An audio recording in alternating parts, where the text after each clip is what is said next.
mynews.studio. Picture a sea turtle's shadow moving quietly over the sands in Nigeria. Could this be a sign that global conservation is finally making real progress? It's November 18th, 2025. Around the world, endangered species are making comebacks that hardly anyone predicted. Is this the start of a bigger turnaround for biodiversity, or are we just seeing a brief moment of hope in an ongoing crisis? Let's look at what's happening on the ground. In Nigeria, the Green Fingers Initiative has been rescuing sea turtles, especially those caught accidentally in fishing nets. They release them back into the wild. But it's about more than just saving turtles. Local communities are saying their fish catches have increased, and some link this to rescued turtles eating jellyfish, which compete with fish for food. So, could conservation projects like this actually help local economies too? That's an interesting point, and it's not unique to Nigeria. In Bangladesh, there's a plan to reintroduce 96 captive elephants into the wild. That's a big step. But how do you actually measure the impact of bringing back the species as large as an elephant? I think the UK's Holnecote Estate project offers a good example. Over 3 years, they turned 7 hectares into a network of wetlands. To track their success, they monitored water vole and eel populations and noted the return of birds. Slower water flow improved drought resilience and stored more carbon. So does targeting habitats rather than just individual species help revive entire ecosystems? Marine conservation is seeing its own recovery stories. Take humpback whales. 9 out of 14 global populations are now off the endangered list. That's significant. Scientists use genetic samples and visual surveys to keep track. As whale numbers rose, they noticed changes in ocean nutrient cycles. So what's the effect on the whole food web when a top predator comes back? Another example is the Hawaiian monk seal. The population has gone over 1,500 thanks to satellite tags and regular health checks.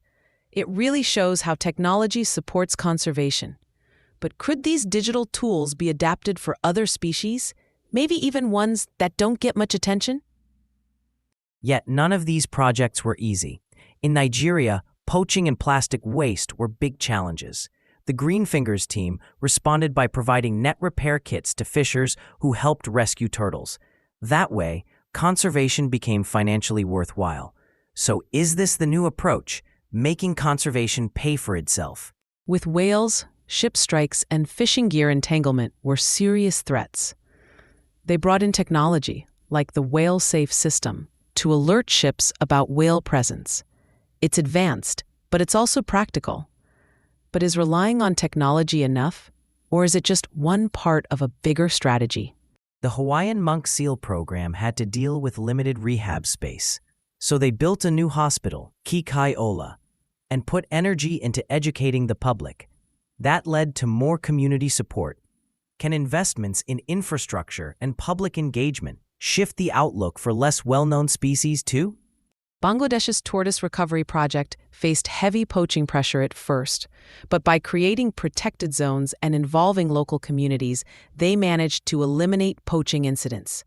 This really suggests that with the right backing, even species on the edge can bounce back. So what can we learn from all this?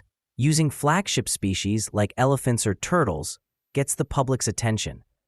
But is that enough by itself?